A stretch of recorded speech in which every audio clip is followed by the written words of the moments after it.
Hello and welcome to ABW Live. We are witnessing the glory days of Arsenal are back. Arteta, he's figured it out. Same starting 11, 4 games in a row.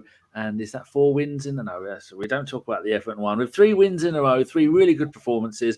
And with me to talk about this tonight and this morning, because Stan's in Canada and it's 11:30 a.m. First of all, it's French Gooner back after a magnificent prediction. What did you predict? Yeah, 4-1, mate. I called it, and so it was. And also with us tonight is, or this morning, because in Canada it's 11:30. Like I just said, it's Stan, the man, back again. Are you right, Stan? You're feeling a bit poorly earlier, weren't you? Is that old age? I almost didn't get up for this one, because I had a bit of a late night watching I was watching The Witcher with the missus. And I thought I'd have a lie in and watch it on a replay. But I set my alarm and I saw your message and I woke up with this groggy throat. And I'm really glad now that I watched it live. Really, really glad I watched that one live. Enjoyed that. Yeah, so am I. It's excellent. I tried watching The Witcher. I watched half of one episode and lost the will to live. But I've just discovered what they do in the shadows. Something in the shadows on the BBC with Matt Berry. It's hilarious. It's so good. No, we're not here to discuss that, are we? History Hunters is there. Ray Anderson is there. Mike Hertz. Joshua Page. Sai is saying Arteta out.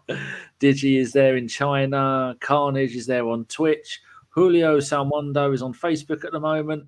Evening, guys. Sunes is sucking a lemon in the studio. That Melt hates Arsenal. It certainly does. And then we got Phil there saying, hang on a minute, just making a sausage sandwich.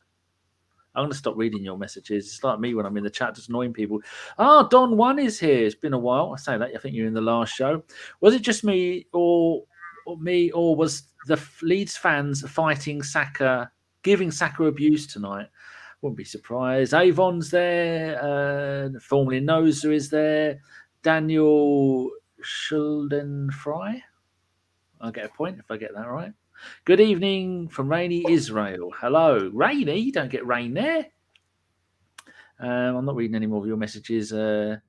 Curry ordered. I was going to have curry tonight. I was going to have a chicken tikka masala. But we had pizza instead. So I've got half of a pepperoni hot. Right. Let's. What do we do next? We talk about the game, don't we? So, friends, how did the game go? And what did you? How did you think it was? No, I'm thinking of 2 things at once. How did you think what did you think of the game? There you go. And were you like me? You thought first half, that's it. We're going to get 8 goals.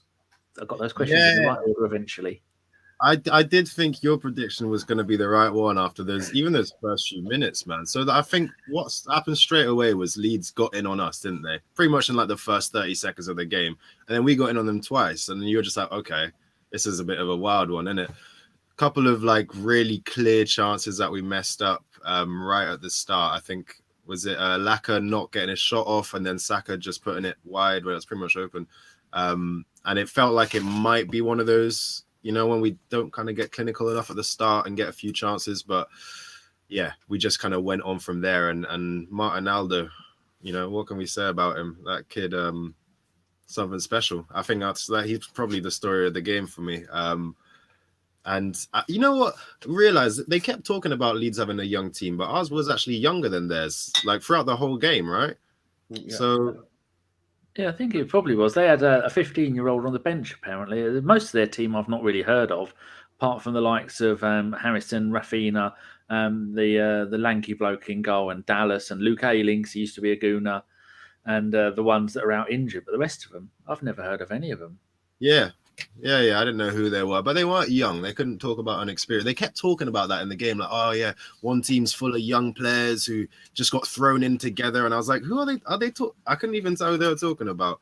But I was after that first kind of Martinelli goal went in, you just knew that we were gonna be in control. I just had a kind of feeling of security, which is nice to say because I haven't felt that in a while. Even after in the second half, we took the foot off the gas, kind of dropped off a bit and Leeds started to get back into it, but I was never really, it was never really an actual concern, so it was nice and comfortable, 4-1, on to Boxing Day. Stan, how long into the game was it before you were high-fiving the missus? Because Sean's mum was here. We had pizza together. She's gone home now. And at one point, I had a mouthful of peaches and I shouted at the top of my voice, "Oh, you effing dirty C-word," as Martinelli scored his second goal. She said, "It's a change seeing you celebrating Arsenal goal." And I was explaining about how good he is and that some people think he plays similar to Henry did at that age. And it's just absolutely magnificent, wasn't it? I mean, going into this game, I was pretty certain that I just had a good feeling that we were going to get something out of it. I was sure that we would get all of the 3 points. And yeah, you're right. The missus got up as well for this one and I was making the breakfast. And my missus is Canadian and she does drop some great cherries in there. She said that she was feeling sorry for Leeds defensemen, as she calls them. People that playing defence and defensemen. And but I mean, within the first couple of minutes, we'd forced Melier into a couple of saves, and I just thought to myself, I had a good feeling that we were going to be away at the races today. I just had a good feeling about it. So 4-1. It's a shame we couldn't keep the clean sheet, but it shouldn't be a surprise there that the goal came from the side where Tomiyasu went off. And Cedric came on and we lost a little bit. It was almost for a period of time where it felt like we'd gone down to 10 men, and Cedric, to me, just was strolling about a little bit instead of like getting straight into the game and trying to take up the slack from Tomiyasu. But overall, I mean, I'm sure we're going to get into it. I mean, some great performances out there.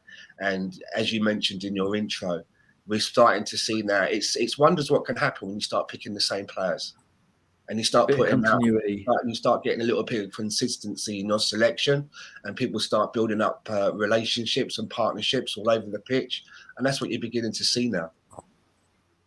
It was indeed, and none of you slackers in the chat noticed that when I was doing the preview show, that I was reading the Arsenal v Leeds Premier League games, not the Leeds v Arsenal Premier League games. So when the game kicked off, I went, "Oh, we're not at home."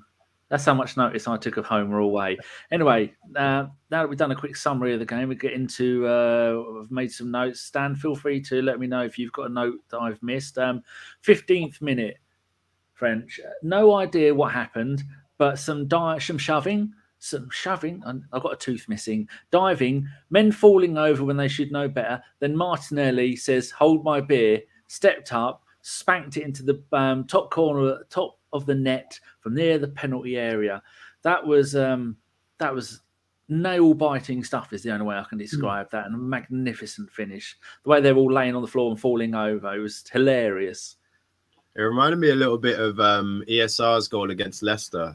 Just like aesthetically, it was very similar in that we kind of charged into their box, flooding it, the kind of balls bumping around a bit, a little bit of chaos, and just putting pressure on the ball. I think it was Lacazette in this instance who manages to get the ball towards Martinelli with an interception, like a little pressing assist. And then, that finish just in the upper right was just lovely, absolutely lovely to see.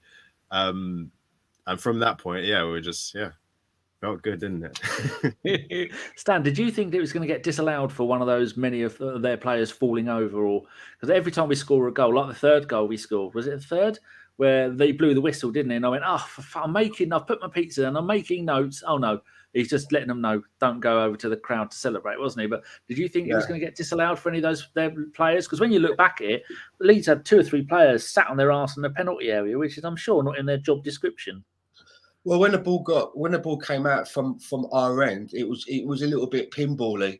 It was a little bit scrappy, and you have to give big props to Lacazette. He's almost like managed to smuggle the ball out from everybody and give it to Martinelli. And once the ball gets to Martinelli, that's his trademark, isn't it? He's just off to the races.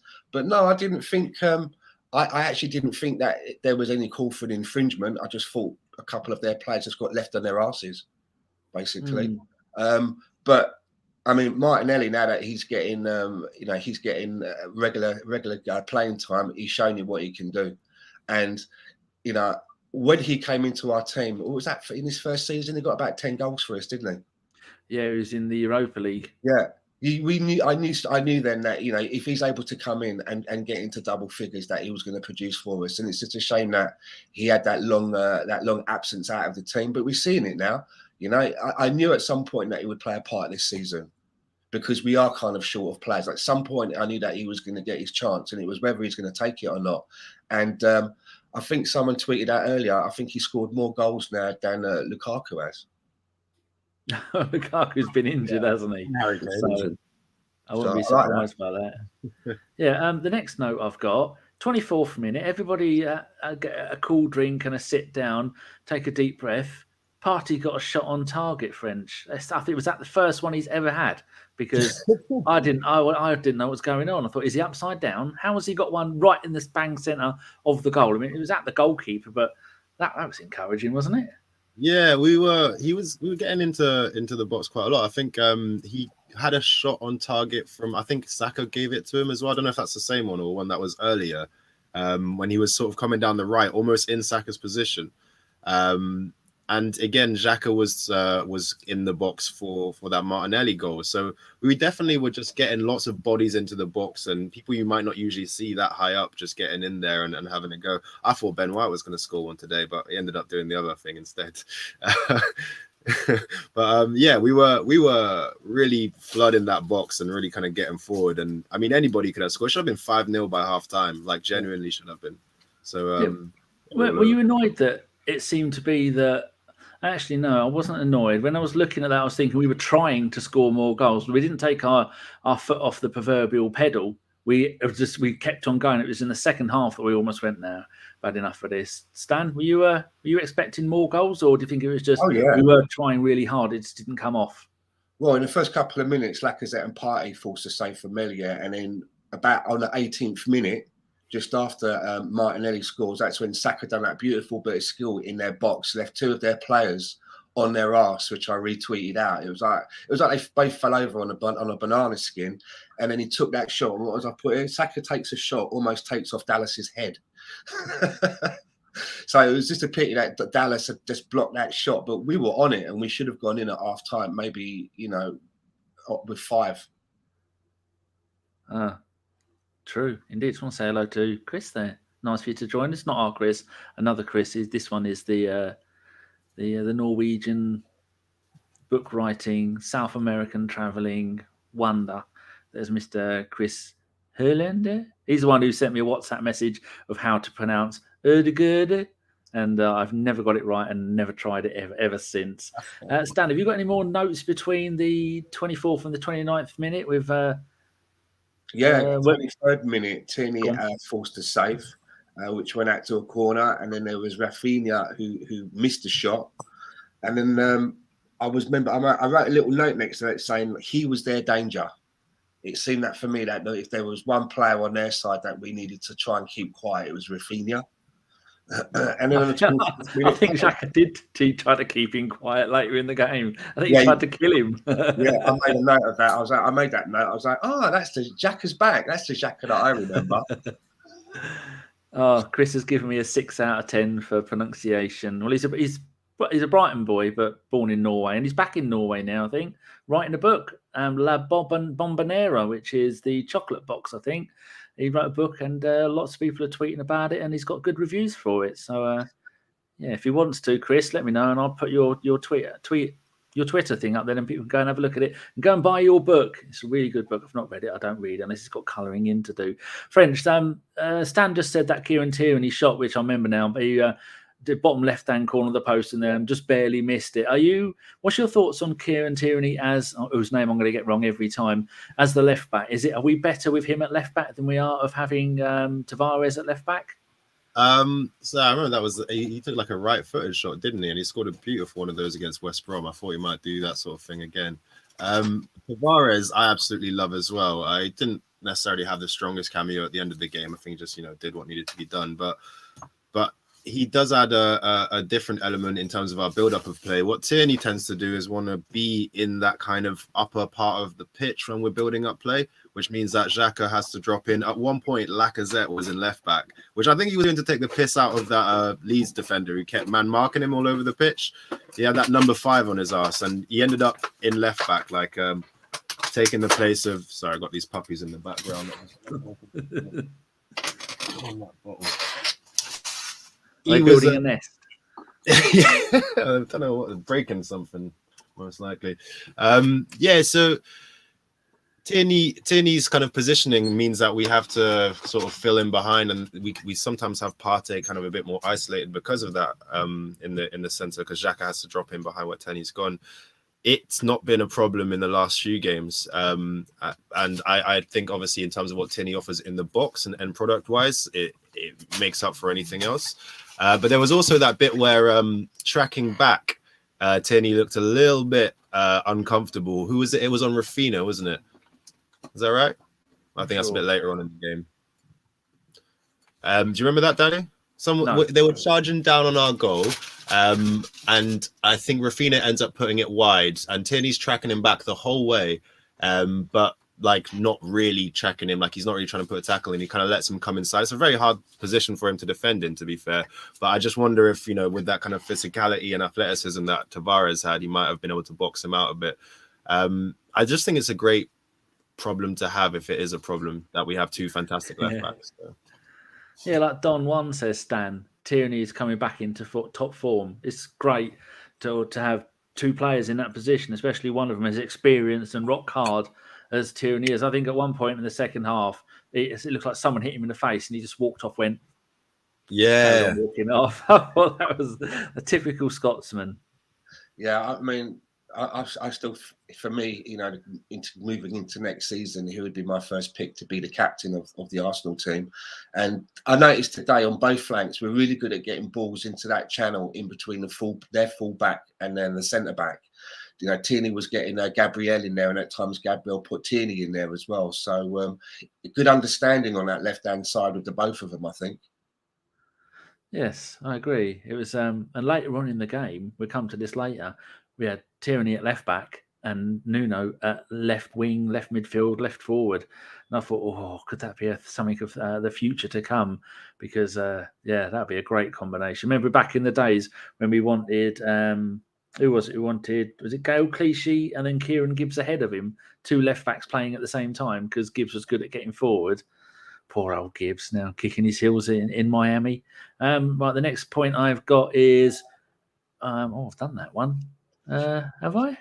No, 29th minute. We haven't done the Xhaka, that 29th minute one, have we? Xhaka with a superb tackle. Xhaka, the one everybody hates, who can do no wrong, to get the ball in midfield, gets up, turns, runs down the field, puts a through ball to Martinelli, just like Lacazette did for Martinelli in the Southampton game. And Martinelli gets it, runs through the defence, shrugs off a couple of nibbles. I think they're not fouls, but they tried to stop him, and spanks it home, Stan. That was a thing of beauty, was it? And again, I screamed with a mouthful of pizza. I mean, that might have been the second time I screamed. I did a lot of screaming tonight. Fair play as well, because that was a good ball there by Xhaka. No, don't say anything nice about Xhaka, Stan. That's not allowed. Well, I was going to tweet out like that. Xhaka was playing really well. And I thought to myself, well, I'm going to hold off because I don't want to jinx him. And then it was a little bit just after I was thinking about that he went and spoiled it a little bit.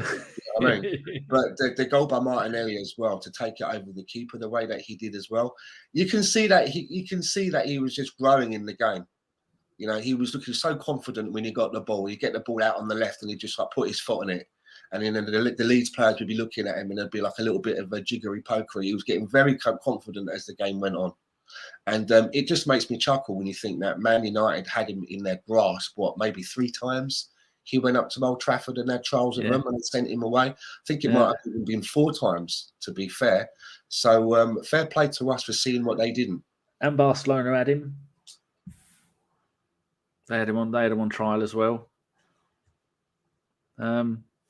Yes, on the same point, French, what was your thought of that goal? How much were you squealing, or do you more manly and just went, bravo? The second one. Good. Again, have to give the unforgivable sin. I have to give credit to Xhaka. He was fantastic in that bit of build up, the press and the pass through. I would say if he'd gone down Martinelli under one of those challenges, or one or two of them, I can't remember which one, maybe the one from that right back, I think it would have been a penalty, to be honest. I think there was enough contact for him to go down, and I really like the fact that he didn't, and he chose to stay on his feet and had that kind of awareness to still be able to just dink it over the keeper like that. Just absolutely incredible style boy. The hat trick felt on, to be honest. But Yeah. he wasn't too. He passed as well. You know, he didn't just blindly go for it after that. So yeah, he's just incredible, isn't he? It shows his hunger for goals, the fact that he didn't want to take the risk of leaving it going for a penalty, and that he would just keep running and try and do his best to score. That happened a few times, like when trying to get the hat trick. There was a couple of times where it might have been a better idea to pass to one of his teammates. Remember at one point, I think Saka was standing to the right of him, went, "Whoa, what?" And but you could see, well, that's what we want, a striker who's hungry for goals and who can get shots on target. My next point is, Stan, you got anything between the 29th and the 41st minute? Yeah, there was another Lacazette miss, wasn't there? And it was on target, but it just couldn't get the ball past the goalkeeper. I think Odegaard come running into the box. He could have taken a shot himself, I felt, but he slipped the ball to the left to Lacazette. And again, on target, goalkeeper just in the right place. French? Yeah, I thought Odegaard probably should have shot there. I think he had the opportunity to take it on his right, and he clearly wanted it on his left. Yeah. By that time, it just wasn't there. So the angle for Lacazette was pretty tight, as Stan said. Good. Yeah.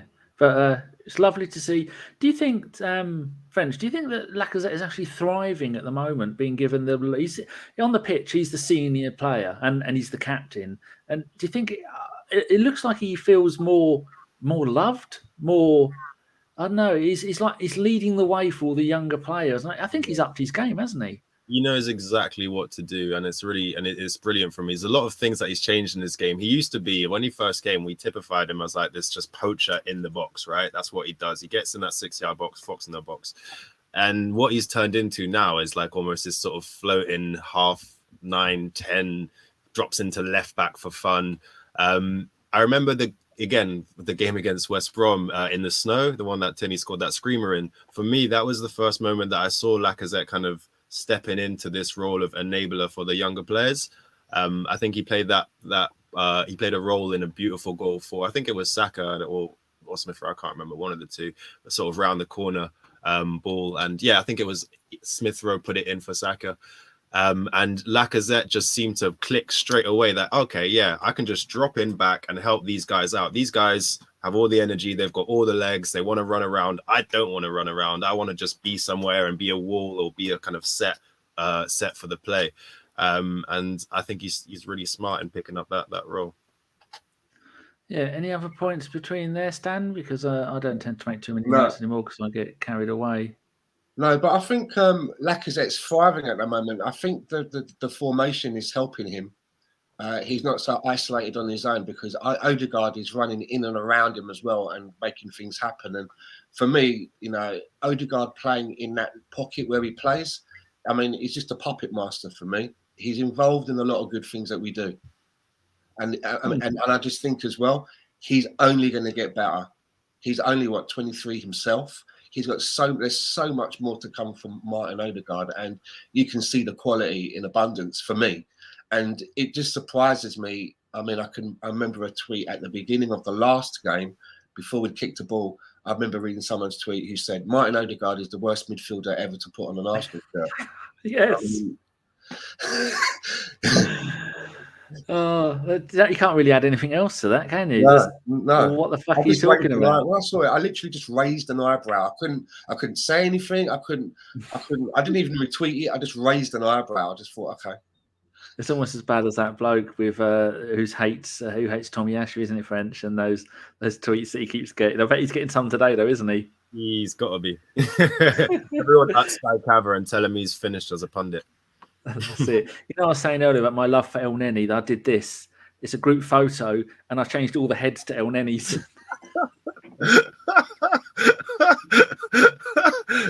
and I've called that.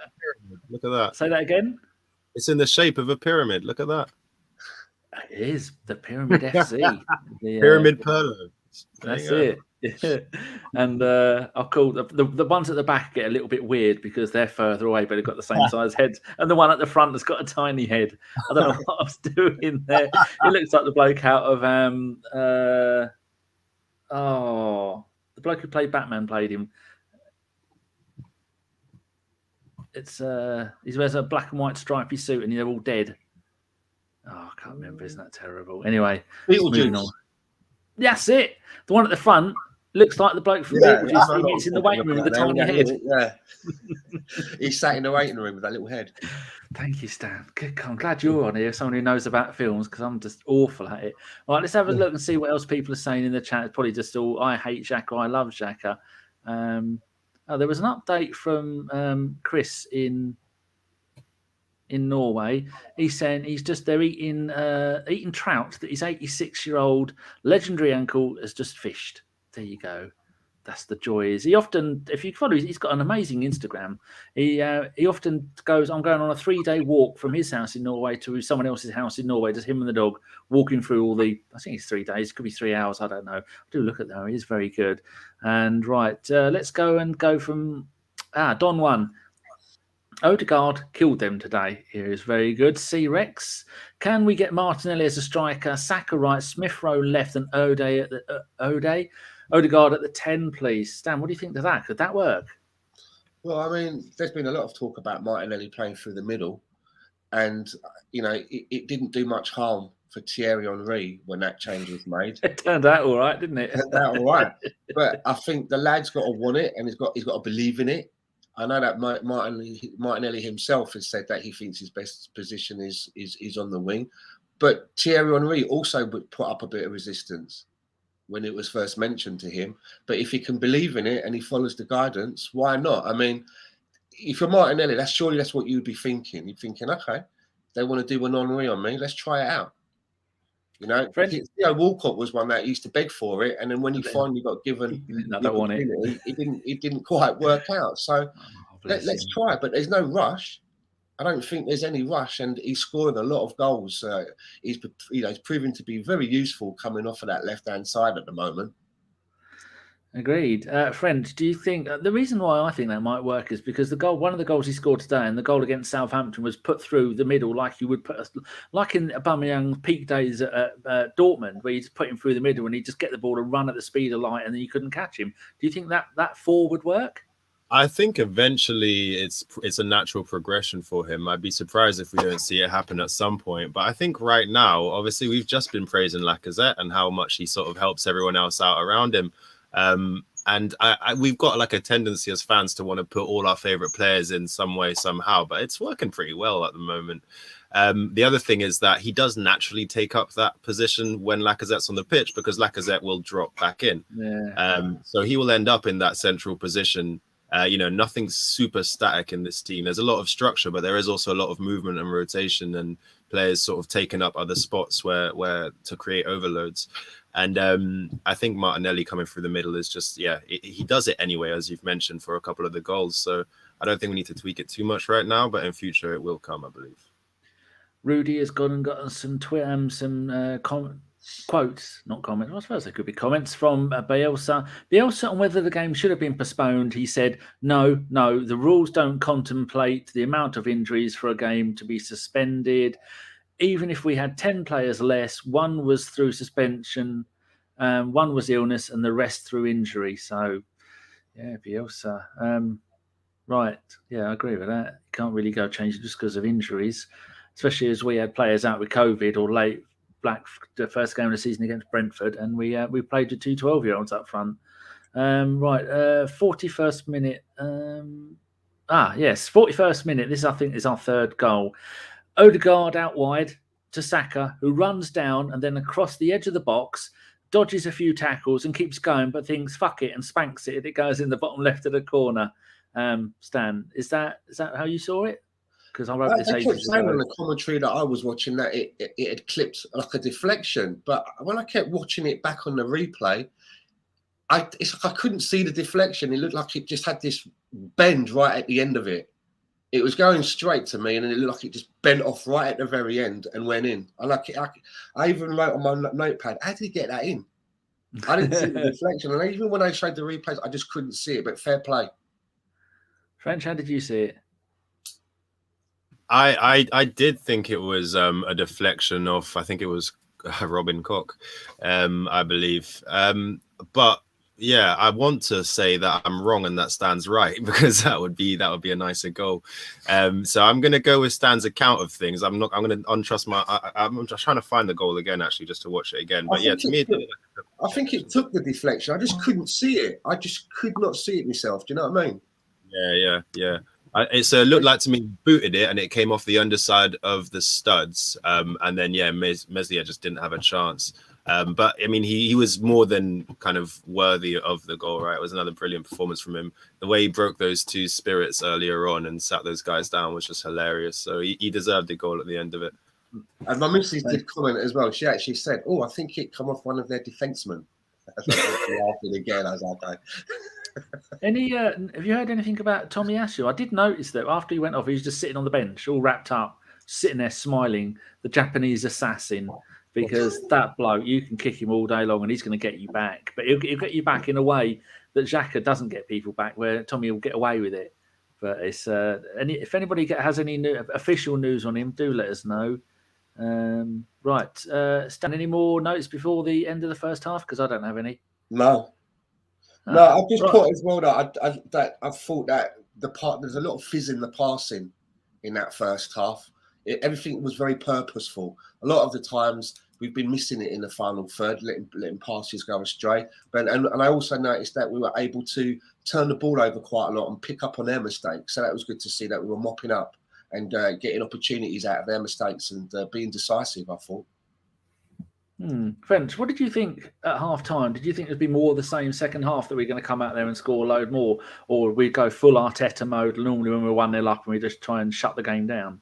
First of all, yeah, like I said, I thought it would beat 5-0 already at that point. I didn't think that it was going to be 7-0, 6-0.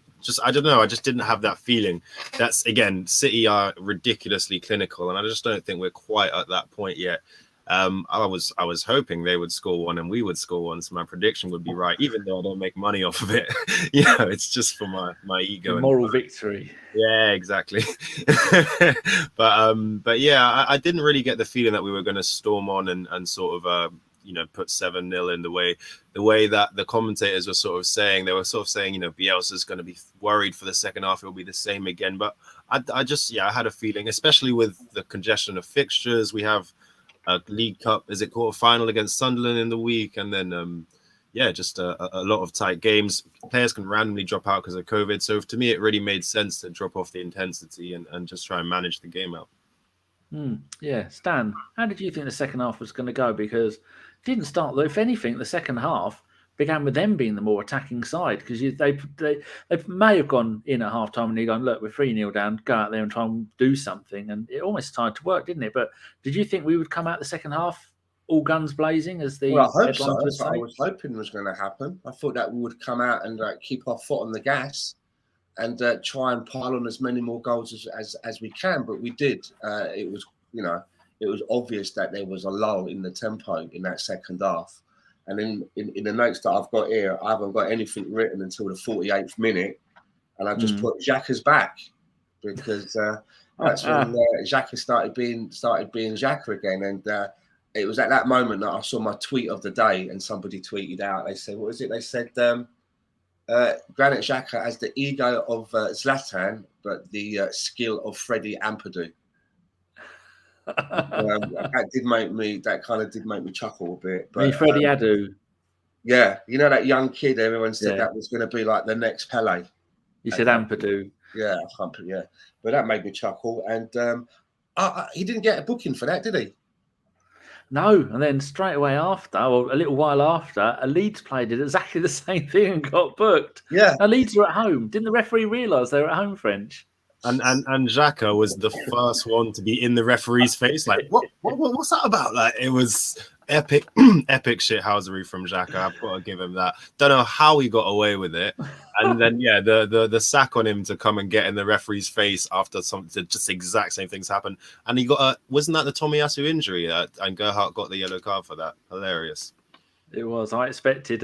You see those. There's that meme going around where the bloke turns his head at the camera and goes, "He's this way." He goes, I expected Xhaka to do that to one of the cameras.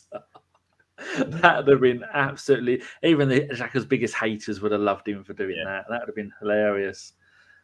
So should Stan, should Xhaka have been booked for that? And should the other bloke been booked, or neither or either, or the other way around? It wasn't until a little bit later with the Gelhardt incident that I realised that Xhaka hadn't been previously booked. I just thought he got booked, you know.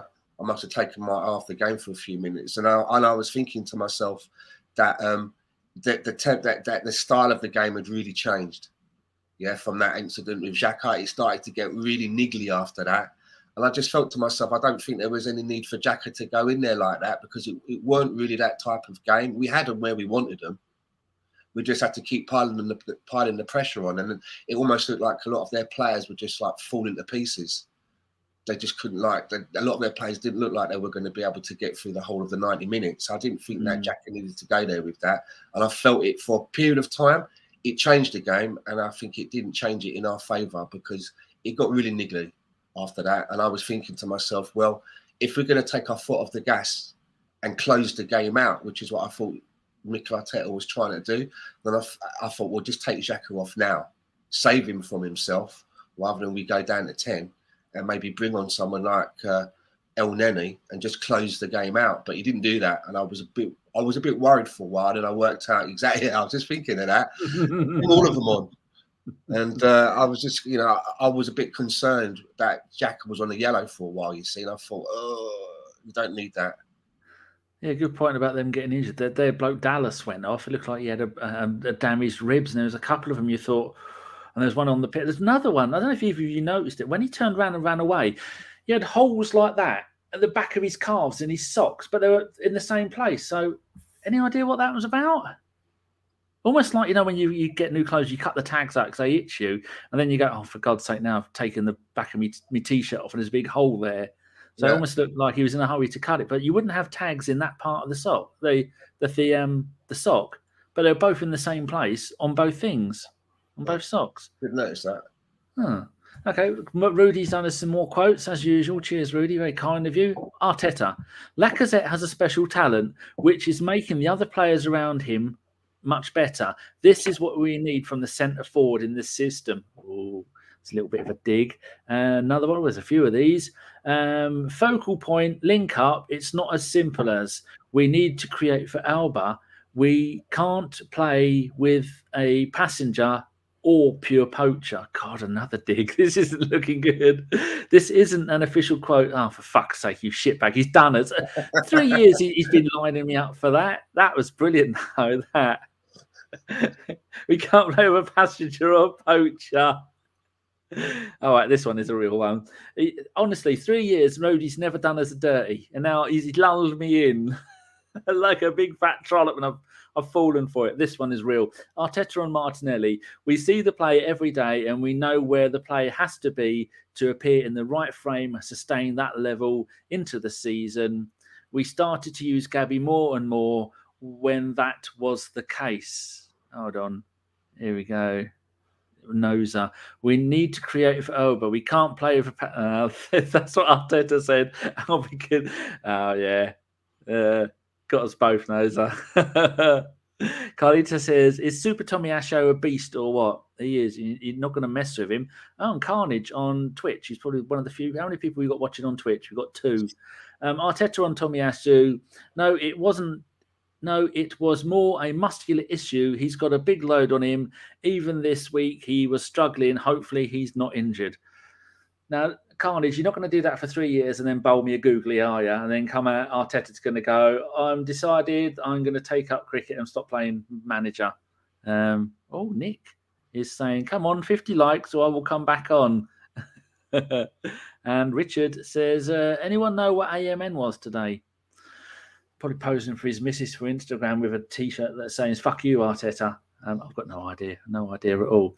Right, we have slightly drifted off the point. Next note I've got, Stan, is a 73rd minute where the Seaside Mustafi goes full Mustafi. Have you got anything before that? Yeah, with Cedric comes on, doesn't he, for 63. And then in the 68th minute, I don't know why, I just wrote down, do we buy a partner for Xhaka or Partey? So I don't know what I was obviously thinking there, that I couldn't really put much between them, just in their recent performances. Yeah. Well, how do you think that's going, the partnership in midfield with those two?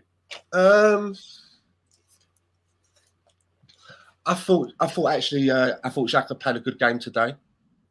You're going to get yourself banned, young man. You need to stop that Xhaka talk. I'm not his biggest fan, as you know, but I mean, he did have a good game today. But the thing is with him, it's like a time bomb, isn't it? You don't know how long that bit of fuse is. You're just waiting for it to just ignite at some point. So I never feel secure. I'm never in a place with him that he makes me feel secure because he's got previous. Thomas Partey, I think, to be fair, he didn't look as bad today or as ineffective today as he has done to me for quite a lot of the season. So I'm hoping that he's beginning to find his groove a little bit better. But, you know, he took a couple of shots and for once, you know, they were on target and, you know, they didn't make up the debris that orbits the Earth with all the bits of satellites that fall off from NASA. He actually managed to keep the ball within the Earth's atmosphere. So hopefully it's improving.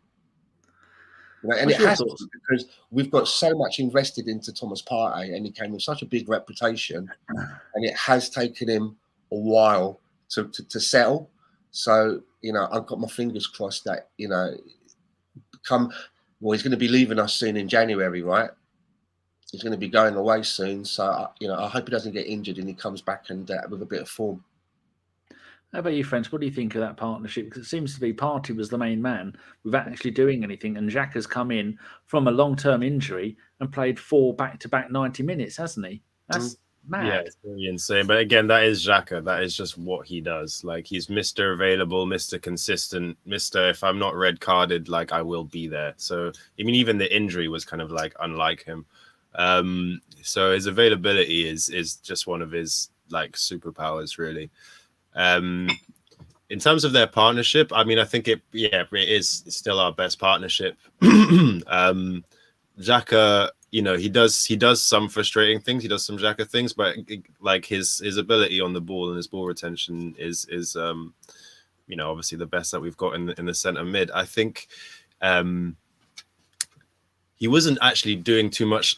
None of the team were doing any back passing for the most part of the start of the game. I've realized, like, sometimes it seems like we can't pass the ball. We just lose it. But it's also that we're not really trying to just do ball retention. It seems that everything is pointed upwards. And so a lot of the time it looks like, we just literally can't pass the ball. But it's always because we're trying to do more dangerous things. And I think Xhaka, in a team that is all about going forward, is a lot less frustrating than Xhaka in a team that is a lot more slow and clunky and build up in possession, because then his flaws really stand out. I think in this team, he does just seem to find a role and sort of slot in and just pass the ball on to people who want to run a bit more. In terms of Partey, I think it's interesting that his partner, right, when we took him from Atletico Madrid and he didn't hit the ground running, people were like, Saul is really the good one at ATL. You know, he made Partey look good. Saul's gone to Chelsea and looked horrendous. So I don't know if there's something about just La Liga being a bit shit and them looking better. But it's quite interesting to see that they both not had the easiest start in the Premier League. You won't be the first to say that some of the players, when they've come from La Liga, especially if they come from one of the top 3 sides, they probably, because they've had it so easy there for all that time, that they do struggle. But he's been here for a while. I'm just looking. Sal's on loan at Chelsea. He's only played 4 league games, 2 League Cup, and 3 European games with no goals. And things considering he was such a 230 games. Oh, not 230. That's just in the league. How old is he? He's 27, and he's played 340 games for Atletico, which is my Spanish team. But it's a bit weird. He wouldn't be the first, would it? It happens every now and then. Remember when Jose came over? He was only good for a little while. Luckily, it was when it was the important time. But then, is it the weather? Do you reckon the weather could have something to do with it? Because living in Madrid, you've got your shorts on all day, every day, haven't you? Over here, you're wearing a sleeping bag to work. It's horrendous. You see, you'd think that with players coming over from Spain, and this is what always I was always found curious about Lucas Torreira. You know, no matter what, you would think that, especially a manager like Emery and also Arteta, could have made that player feel a little bit more at home. I mean, you know, they all speak the same language. You know, you think that would make it easier to make a player feel a little bit more comfortable.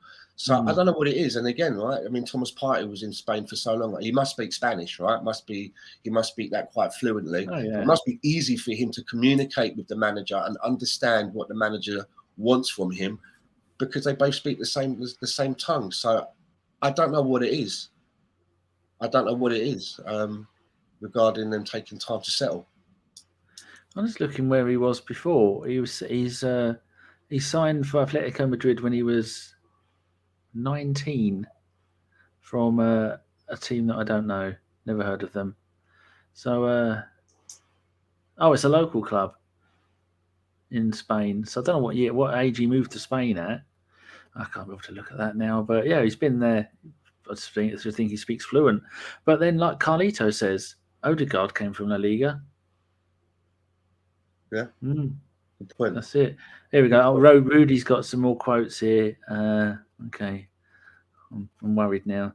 Arteta on top 4 hopes. We are there now, and it's still a long, long season ahead. A lot of unpredictable things are probably going to happen, and we want to keep improving and getting better, but let's see where we get. Looking at the league table at the moment, we are 4th, and obviously still 4th, and we are 4 points ahead of West Ham, 5 points ahead of Man United, 6 points ahead of Spurs, who've got 4 games in hand on us, and then Wolves, they're even further back, and they've only got 1 game in hand on us. But yeah, if I'm not sure Man United and Spurs are going to win all their games in hand, like French said in the preview show. One of the Spurs' games was against Liverpool, so that's 3 points they're not getting. Right, let's look at the some more points. So the penalty, Stan.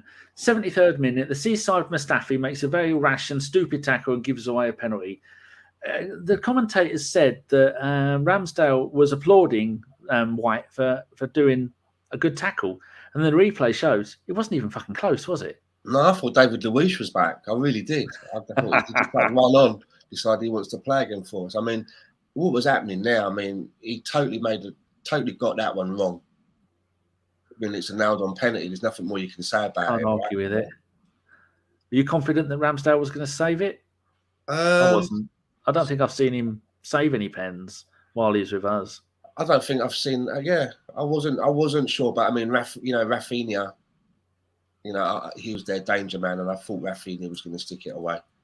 I mean, I always look at penalties like this. I mean, I never expect a goalkeeper to save a penalty, but I always expect the person taking it to get it on target. Yeah, so they shoot and it goes wide, and it's a bad penalty. If the goalkeeper saves it, it's a bonus. You don't expect keepers to save them. If they do, it's a bonus. You don't slate the keeper for not saving the penalty. I'm wondering how many penalties he has. At my phone, get over there. I was wondering how many penalties he's faced as an Arsenal keeper. Anyway, friends, what did you think to the penalty? Was it? I mean, you obviously think it was, unless you weren't watching. No, definitely not. Yeah, no, it was obviously a clear penalty. Do you know what I reckon? I think he wanted to, because obviously he was at Leeds for a while, wasn't he? And I think he's previously said in interviews his favourite stadium is Ellen Road. And you just got the feel that he wanted to kind of put on, prove something to the crowd or whatever. And I don't know. I think that's why at the start I thought he was going to score a goal. He went on one of his runs that he does, and he just looked well up for it. And I wonder if that was kind of playing into it a bit, that he was just like, not on my watch. Just clattered into him. That run did look dangerous, to be fair. It did look like it was going somewhere, but yeah, completely stupid challenge. There's Richard, my part Egyptian brother. There we go, Rich. That's for you and me. From our pod, Cactus Cash, who knows a thing about football. He trains football. He doesn't play it anymore, because last time he played football, he fell over and broke his hand into a million pieces, which is why he hasn't been on in a while. He says, I think Ben White was expecting and then made a challenge to block a shot, but the chunky Leeds lad was very clever and took an extra touch, and then it was all over. Yeah, so it's rare all us Arsenal fans agree that a penalty against us was in fact a penalty. The Steph says that was top penalty, side netting. Riddy says should have had a clean sheet. If you were Ramsdale, you're going to be quite annoyed for Ben White for giving that away. I mean, even if he'd have just left him to get on with it, I don't know if the pitch was a little bit wet and he slid more than he thought he was going to. But yeah, that's another clean sheet that Ramsdale could have had on his way to being the best goalkeeper in the world. Oh, Richard says thanks. Bless him. And lots of numbers. Blatant penalty. White and Ramsdale appeared to think contact was made with the ball. Yeah. Maybe that's just the plan for stuff to go, oh no, it wasn't a penalty, and high five each other and send each other gifts and cards and hugs. And they go, referee, no, we wouldn't. Of course it wasn't. We wouldn't be doing this if it was a penalty, would we? Just do that every single time, no matter what the situation. See if they'll ever fall for it. There we go. I'm not sure how you say this. That's unpronounceable in the English language. Tulbeful. What does that mean? Explain yourself, person. That crowd deserves credit. They were soundly beaten, but you wouldn't have guessed it, seeing the home crowd was singing and making noise. I mean, I don't like all of the dirty North, but Leeds, the offspring, went to Sheffield the other day. I mean, I've told her to have a good wash when she come back, but I said, go to Leeds and Newcastle. There are a couple of nice places. Richard's put top shit housing from Ramsey, high-fiving White. Oh, here we go. Rudy. Arteta on whether Odegaard can be as good as David Silva. That's a big name. My opinion is the player is the best I've seen playing between the lines for the past 20 years. Are we giving that a yay or an A? I think you're being tucked up there again, Danny. Oh, no, I'm just reading it anyway. It's for comedy value. I'm giving that as a... He didn't say that. Let's try this one. Martin has a big capacity to unlock situations. I'm really happy. He's improving now in his goal threat as well. He's very willing to become one of the best, but it's still very early. Now, that one I do believe. Yeah. He's messing with mine. This is kind of... I'm taking you to The Hague, Rudy. This isn't allowed. I never know whether you're telling me the truth or not. Steph says, love everything Ramsdale does on a football pitch. People, if you've got any questions, do put them in there and then I'll save them for later. We've only got 2 at the moment. Riddy says, am I saying your name right, Riddy? Rid, hi. I say Riddy. Yeah, I'm saying Rid. I say Rid. There's no chance of me getting it wrong, is there? The Leeds crowd chanting Bielsa's name loud and proud in the end. Stan, you're a gentleman of a certain vintage. Could you sit in a position that Bielsa sits in for 90 minutes, or would you need medical help to get up after? He's always down on his haunches, isn't he? He's always down.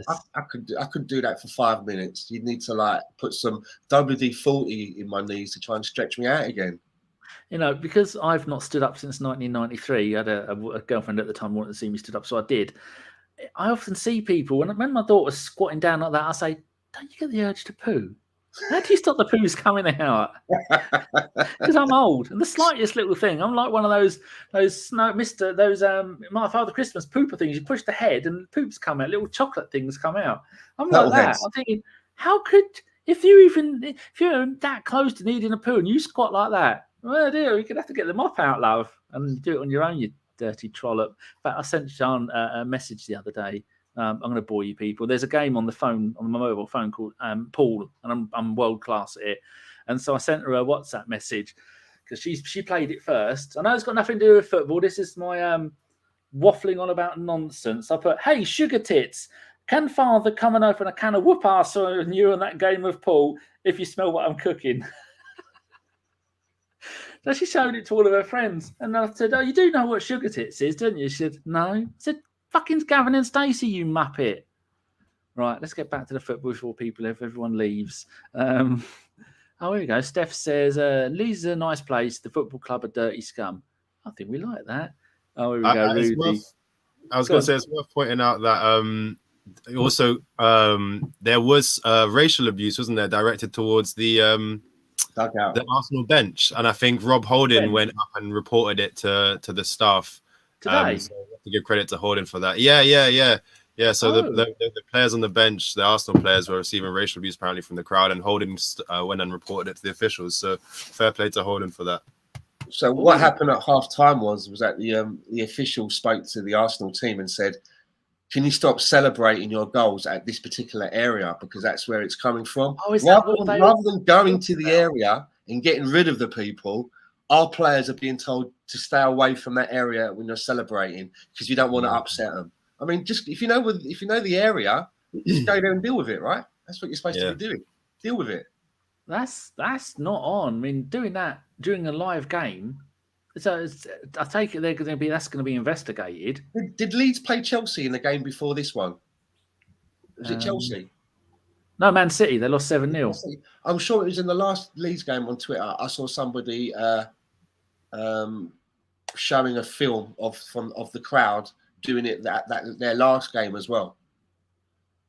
I'm sure it was Leeds, and it was their last Premier League game. I'm sure it was. I'm pretty certain. Well, the last one was away at City 7-0. Then it was away at Chelsea, and they lost 3-2. It might have been the Chelsea game. I think it was the Chelsea game. You can't do that in this day and age with all those cameras. They're fucking idiots. So going back to the first half, at some point the game was stopped and the referee went over near the bench. Is that the bit you were talking about, Stan? I don't know. Talking for ages. I just know that I saw at half time, someone else tweeted out and said that there was racial slurs being sort of aimed over towards the dugout, the bench. Yeah. And then I saw someone else say at half time that Arsenal were informed that we are celebrating, don't celebrate in this particular area because that's where the bad men are. So, you know. Oh. Yeah, that bit in the first half, French, looked like you were going to say something. The game stopped after about half an hour, 40 minutes, didn't it? And then the referee, and they were all going, well, what's going on? Who was he talking to? One of the Leeds players looked really unhappy. I didn't remember that bit. I was thinking about the celebration itself from the start, I think. Or was it Saka's one where he wasn't allowed to celebrate? Yeah, I think it was Saka's one, wasn't it? There was a moment where, he was celebrating and the referee literally sort of came over and told him off. I thought the goal was about to be ruled offside or something like that, and I guess it was linked to that he was just not allowed to celebrate or something. It's a bit weird. Okay. Rudy's getting carried away and he's putting too many things in there. But this one, to carry on from what somebody else has put about Tomiyasu, said we decided to take him off. He wasn't 100% confident to finish the match. Good. That's what I like to see. Peter Tomlinson. I've changed your surname, Peter. Sorry about that. If you go to Depot and just get that sorted out right now. That's disgusting business. If that was the rest of the season, they told them not to celebrate there. Riddy, who said my pronunciation of his name was perfect, like Arteta's hairline. Thank you very much. Yes, the commentator said that as well. Till be full. Oh, I thought they were trying to keep the players away from the crowd because of the COVID protocols. Oh, if racial abuse is the case, and that's shocking. But how can you racially abuse the opposition when you've got black players on your team, young black men who are just starting out their career in football, and they're going to go, well, thank you very much, fans. Dickheads. Richard's off. He's off to have something and eggs. Trout. Huh? Trout, wasn't it? And that was somebody else that called Trout, wasn't it? Oh, where's his name gone? It's gone from my head. How can I forget his fucking name? That's awful. I'm trying to think of it. Yeah, I know. Yeah. Richard, there's this dish, something can edge. It's an Egyptian thing, and he likes it. And he asked Rami Shaban if he liked it, and Rami said no. And Richard was very unhappy. Good news. Peter's changing his name to Peter Tomlinson. That'll make it easier for me next time.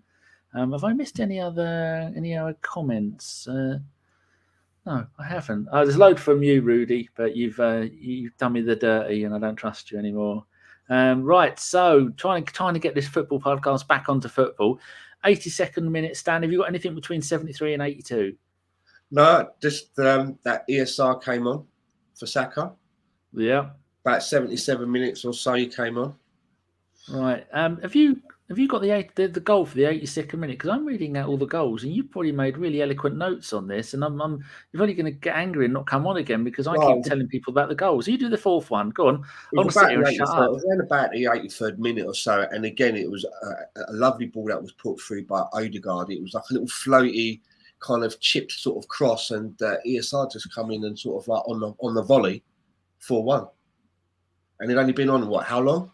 You know, basically making an immediate impact. He had been on for 5.5 minutes. Yeah, immediate impacts, and again, you know, a lot of these players are showing us that it's not a fluke. That these players are the real deal.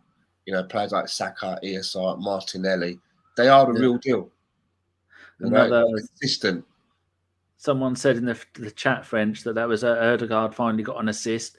And I just checked, and that was ESR's 7th Premier League goal in his last 11 Premier League games. When was the last time we had a player, a central midfielder, a number 10 that had scored that many goals in that many games. Maybe Aaron Ramsey. Yeah. Do you know what I mean? Yeah. That's it. That was a stunning goal. How did you celebrate? I think it's 6. I know maybe it's Martinelli who's got 6 goal and assists and 6.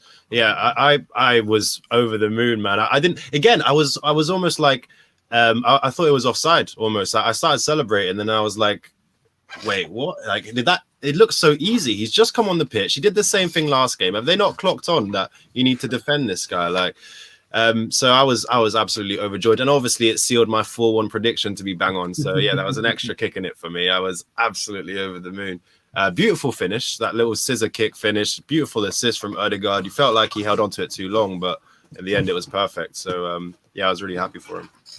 Just looking at a place with a list of details. Saka is 20 Premier League. Saka's 20, 3 goals, 4 assists in the Premier League.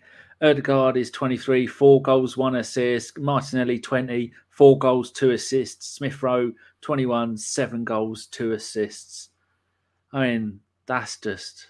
It's become like a bit of an inside joke in our house, because a few weeks ago, for some reason, I was sitting there watching one of the games, and my missus decided to tell me who her 3 favourite Arsenal players were, and she didn't, or 3 or 4, I think she said, but she didn't have ESR in there. And I said to her, "What about Emile Smith Rowe?" She went, "Who's that one?" And he wasn't playing, right? And I described him that, and she went, "I don't like him." And I went, "You don't like him?" She went, I don't really know him. So now, every time he scores, I said, "Oh, goal." And she'd be like, "Who is it?" And I look around and go, "The one that you don't like."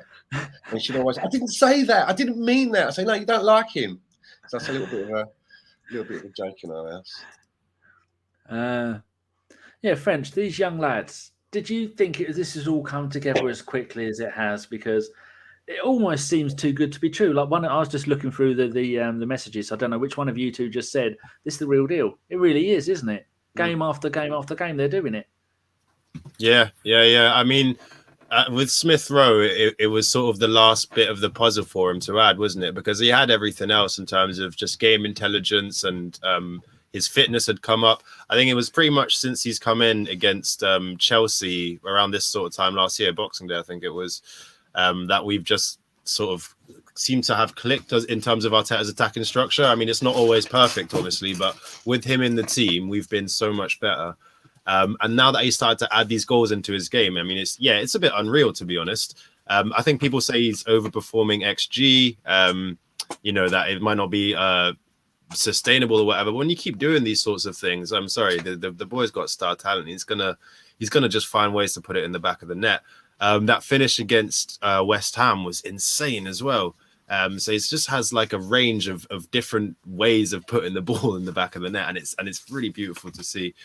I think it's not surprising that 1 or 2 of them are doing it, all of them at the same time. I know what you mean. It's like, wow, is this really happening? Like, yeah. I think it's one of our last 15 Premier League goals was scored by someone over 23.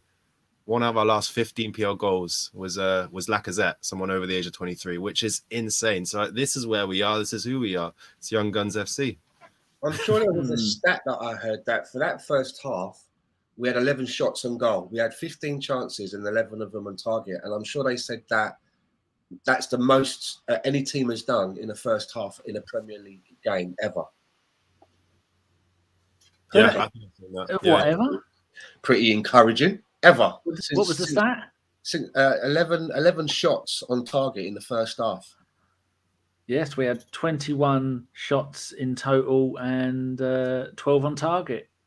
I don't know if it was ever or whether it was just away games ever, but they said it a couple of times, and I was like, well, that's pretty impressive. Yeah, I think it was ever. I think you're right. According to who scored, shots on target, I mean, Saka had 7, but on target he had 2. So Martinelli 2, Partey had 2, behave yourself. Rowe 1, Odegaard 1, Tierney 2, Lacazette 2. Wow. Can't last, can it? Nothing could last. Last 6 seasons I've got here. So the most out of any Premier League team in the last 6 seasons in the first half. That's not too bad, is it? No, not at all. See, I was thinking that normally when a team like Arsenal, a mid-table team down on their uppers, when they've got one really decent player coming through, you always think they're going to get poached, Dan. But do you think now that we've got 4 or 5 really good players that all seem to be playing together, less likely any of them are going to get poached because they want to stay together and bring Arsenal back to the glory days of 4th regularly season after season? Was that to me? Yeah. Oh, sorry. I thought you asked that to Frenchie. Yeah, I mean, why? Surely they want to. If it's all going well together, then you start to believe that you're going to be a part of something. Surely the aim is that you want to win something together. You know, Yeah. and a lot of these players now, they're all on nice long contracts. So you know, we don't have to worry about anyone swooping in. And as long as they keep producing, and you know, Arsenal does provide a really good environment for football players. Do you know what I mean? It's a very cozy place to be for a footballer. Why would you want to up sticks and go somewhere else? Do you think that's? Do you agree with that, French? That like I do, that as they're a group, they're not going to be able to split. Or like with West Ham, they got Declan Rice, and it's only a matter of time till he leaves. Or like with Villa, they had Grealish, their only decent player, and he left. Do you think they're less likely to be able to poach one of them because now they're all together and they're mates, and they've all come up together and they're all playing brilliantly? I honestly do. I don't get the feeling that any of them are going to be leaving anytime soon, which is not something that you can often say about, you know, Arsenal's best player. It usually is like your best player or your 2 best players. You know, that you start hearing rumors about them going here or there, but these boys keep signing contracts. Martinelli signed a long contract when he was injured under Arteta, so with no game time and no promise of, you know, no reason to say, oh yeah, I'm definitely going to play under this guy. So he obviously believes in the project, and I think all of the kids do. So yeah, I tend to agree. I think they'll be sticking together for a little while. And some of them you get the feeling they might not go. Like ESR, I'm not sure if it was an actual quote or not, but there seemed to be something about him saying, if they put a contract in front of me, I'll sign it. Don't think his agent would like him saying that, so I have to double check for that. Actually, they said in the second half that Saka used to say that he'd look at a picture of Jack Wilshere when he was training, and that would give him the enthusiasm, the inspiration to get better as a player. And yeah, it's slightly off topic. We've not even finished the game yet, but Stan, would you like to see Jack come back in the summer? Because Arteta has been quoted, not a Rudy Rastos dodgy quote, but an actual quote saying that he is good enough to play Premier League football. He's been one of the fittest of all the players training with the squad at the moment. But it is a bit weird that if he's that good, why hasn't he signed a contract with somebody else? Yeah, I mean, it's a dodgy one, that, for me, the Jack Wilshere one, because they see him every day, so they know whether it's worth it or not. You know, whether it's worth the punt. But I mean, if you can't get players to come in January that we need, and we're going to need more reinforcements because a lot of our key players are going to be going off for the Africa Con. Then is there any harm then of, if you can't get something permanent or a good loan, and he's already at the club and he is fit and can play, to put him on a short-term deal? You know, I don't think we should be offering Jack Wilshere a 5-year deal, but if he's on a pay-as-you-play thing, you know, for maybe 20 games of the season, I don't think it would hurt. How about you, French? I would. Yeah, I agree with Stan. If it's a sort of pay-as-you-play kind of contract, why not? You know, we're going to have that problem during AFCON. Arteta said in training the other day that, you know, players say he's one of the best in training.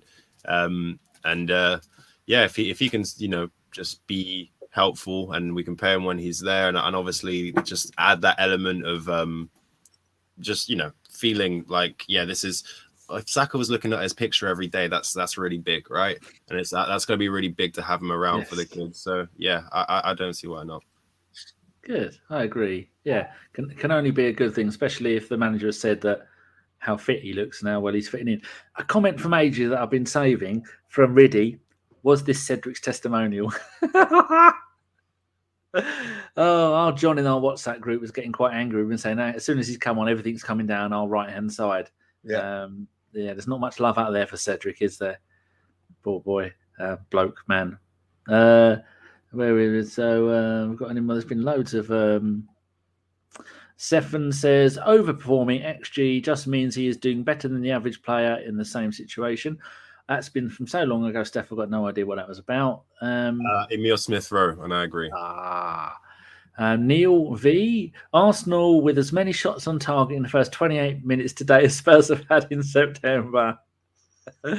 Oh dear. Sai says we can enjoy this run until the new year. Man City gives me the shivers. Just hope that game will be just cancelled because of COVID.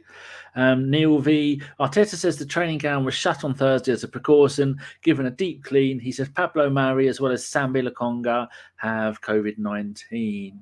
Yes, as does Simon Collins, who is with ABW for many years and now is a budding journalist and doing wonders in the world. He's got it, and Carl's got it, and yeah, never mind. They'll be all right.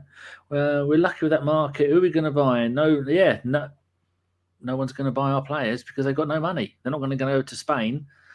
And Liverpool and City don't really need anyone apart from a striker. And I don't think they'd want any of our players. I mean, they'd have them as spares. But I mean, look how long it's taken the Ox to get in. I was watching Liverpool the other night, and I think they said that's the Ox's third time he's started a league game for Liverpool in 3 years or some number like that. You're thinking, wow, that's not good. Right. Mr. Waffles is there, who's joining us for the Sunderland post-game show. So I think I said that earlier. Right, where were we up to? I've started to drift off, Stan. You have to shout at me to get me back in line. Here we go, 85th minute. Tavares on for Odegaard. ESR from the left wing to the central CAM, and Tavares plays left wing ahead of KT and at left back. People have asked if that might work. Do you, French? Do you have any idea whether that could have legs in the future, or do you think it was just needs must at the time? What was that? Tavares up on the wing, does that? Yeah, ahead of KT. You've heard, we've kind of heard it mooted. I don't really know about that. I think the thing that Tavares can't really do as well as KT is end product in the final third. So it doesn't really make that much sense for me to move him up. Again, I think one of his other superpowers is the ability to shuttle up and down that wing. He just seems to be able to do that with great ease. So I don't really see the logic in putting him permanently higher up. Maybe as like a left wing back with KT as a left-sided centre back in a back three. I could see them both playing on the same pitch in that sort of scenario, but not with him as a winger unless it's needs must, as we saw. Okay, what do you think about that, Stan? I don't know if I see it as something that I will start matches with, but if you maybe if you're riding comfortably in a game, like and by the score, you're sort of like 3-0 up or something like that, and you're closing the game out, and you're looking ahead to the next game. It's handy that you've got someone that you can put in and take off for Martinelli if you want to save his energy for a game that's coming up midweek. So it's handy to have, but I still prefer Tierney as the starting left back over Tavares, and I'm not sure whether Tavares is somebody that I would like to see as a starting winger ahead of a Martinelli, for example, or an ESR. But he's handy to have. You can slot into those two positions and fill in. Okay, right. French, we've got 3 questions. Do you want to stay for those 3 questions? Okay, well, I'll give you the first one then. It's from Phil Macker. I've not proofread it, so it might be nonsense. Can anyone tell me what Laka really offers us? I was wondering whether we could start with a Smith Rowe on the left and Martinelli down the middle. That's the first question Phil Macker's ever put in that made sense. So I think we kind of had this discussion earlier in a sense. I think Laka's ability to set the play is phenomenal. So Martinelli tends to really want the ball in front of him. He wants to run into space. That's what he does really, really well. Lacazette wants the ball to feet. He wants to sit there and get the ball, pass it off, turn around. He doesn't really want to run with the ball. So having Lacazette there up top is just an important focal point. I don't know if Martinelli's hold-up play is quite to that level yet. But what we've seen is that he's really learnt that left-sided game. I think Arteta has spent a long time kind of developing his tactical awareness and positioning in terms of, off the ball defensive work. And Martinelli now looks fantastic there, whereas about a season ago, he didn't really look like he knew what he was doing defensively. So I think there's a lot of fruits to be born from him and that sort of inside forwards on the left. And Lacazette for the rest of his 6 months here, he's been playing really well. I don't understand why we want to just sort of shoo him out when he's been playing really well. He should have been man of the match the last match, and this game he got that pressing assist for Martinelli's first goal, and he was just a nuisance. So I think he works well with the other players, and he offers that wall to set off that Martinelli can't quite do yet, I don't think. And looking at Lacazette's recent games, he's played 90 minutes, 88 minutes, 83 minutes, 85 minutes. Considering all season, the longest he'd ever played was a 69, a 68, and a 67. People saying he can't last the full game. Done it 4 times in a row nearly now, hasn't he? Impressive. And considering he's going out of contract, you have to give credit to his professionalism, right? Because you have the argument that yes, he wants to play for a big contract elsewhere, so of course he's going to put in these performances. But not all players do that, as we know. So fair play to him to just being so committed and just looks happy to be here. I agree. Right, a question for you, Stan. Who do you think will get the armband eventually? My money is on Katie or Ramsdale. Well, my choice would be Kieran Tierney as the first choice. And then I'd have a couple of lieutenants, to like a little trio in there, for when Tierney can't play or needs to be rotated out. And I'd have Odegaard because he has experience captain. And also Ramsdale, just because he seems to have the charisma for it. But I think when you're choosing a captain, it's not only about what they're going to give you on the pitch. You've got to think about who's going to be wheeled out in front of cameras when Arsenal's maybe working on a new initiative or getting involved in a charity or has information about a new kit launch. You want someone that's going to be really a good communicator and is going to be the face of Arsenal. And I think Kieran Tierney he ticks all those boxes. Like what you said earlier about when the hand went in his face and he just kind of wiped it off. And then you see the players training in like Arctic conditions, and he's got players like Ozil with his snood on right up, and you could just about see his eyes. And Kieran Tierney's walking around with his fucking short sleeve shirt on and that, like it's a summer's day, a summer's afternoon. I just think he has the right profile on and off the pitch to be a good captain for Arsenal. And although he may not play every game, you only have to look at somebody like Mark Noble over at West Ham, who's their captain. Mark Noble hardly starts any games these days, but he's still the club captain. Comes on for a good pen though, doesn't he? Yeah. Right, final question is for you, French.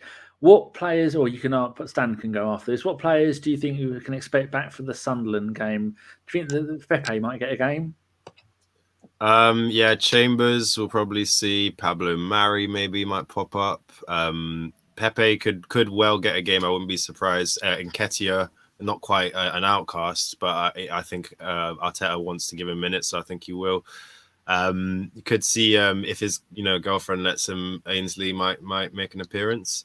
But I can't really think of any others off the top of my head. But yeah, I'd like to see Chambers as well, man, because it's just he really performed like as we needed him to. And if he was like a few miles per hour faster, he would actually be a decent right back. But since Tomiyasu's come in, it's like he just doesn't exist. So it'd be nice for him to get a run up. Stan, who do you think is going to come in, or would you like to see? Because Leno is obviously going to be in goal, isn't he?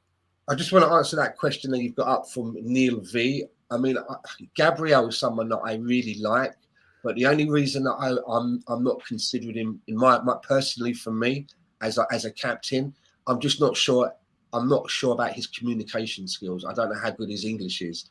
And as I mentioned, when you're having somebody to be the face of the club, to talk about maybe any new initiatives, I'm not sure whether Gabriel has that in him to be, constantly talking for long periods of time to the press and, magazines or newspapers and stuff like that. But I really like Gabriel. He is a natural. He does have the leadership qualities on the pitch.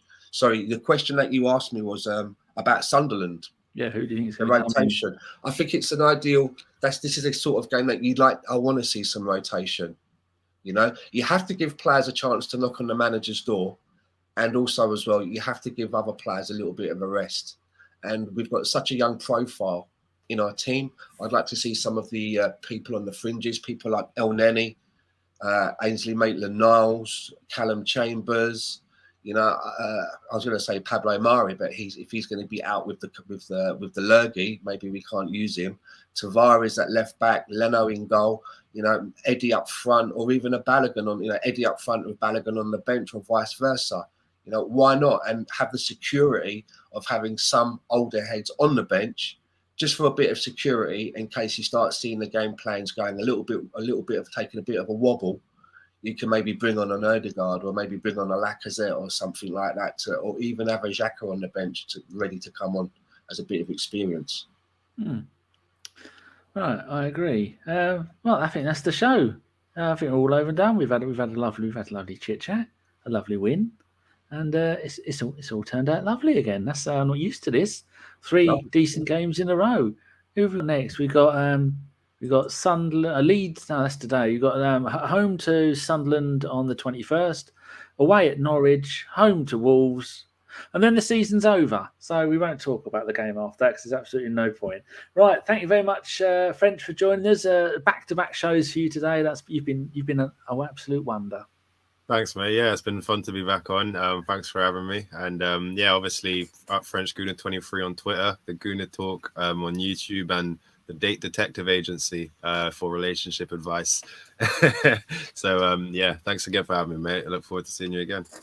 Well, if you tweet the podcast, the AFC podcast, with all your things, then I shall retweet it, and then it will be done correctly. Will you come back for a podcast again? Yeah, of course, mate. Of course, yeah, and hopefully in the same conditions. Yeah, lovely. And Stan, again, glad you got out of your deathbed to come and see us, and it was worth it. I always enjoy coming on, and especially talking with you, Danny, when it's a win.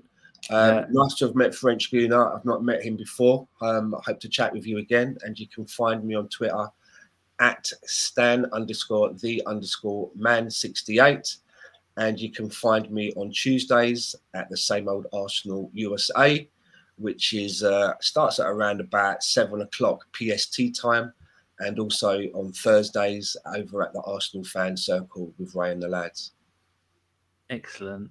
Right, everybody. Thank you to everybody in the chat for joining us for both of the shows today. And if you're new, give it a thumbs up. And if you like it, give it a subscribe. That's back to front. I did that on purpose. See what I did there? Sleight of hand. It's like Paul Daniels never died. Right, thank you much, everybody. And I will see you later. Up your bum.